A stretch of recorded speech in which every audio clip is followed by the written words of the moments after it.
সবচাইতে গরিব সাহাবী ছিলেন সাইয়েদনা বেলাল রাদিয়াল্লাহু তাআলা আনহু। নিজের লজ্জাস্থান ঢাকার কাপড়টা ছাড়া তার কাছে দ্বিতীয় কোনো কাপড় ছিল না।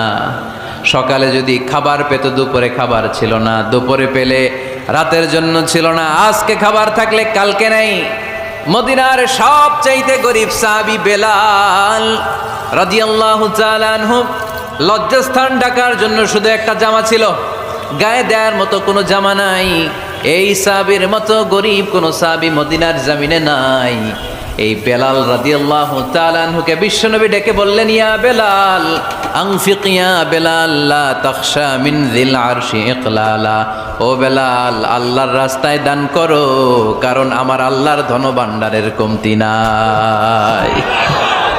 সাইয়েদনা বেলাল রাদিয়াল্লাহু তাআলা আনহু সবচেয়ে গরিব। শুনতেছেন? বুঝতেছেন? সবচেয়ে গরিব।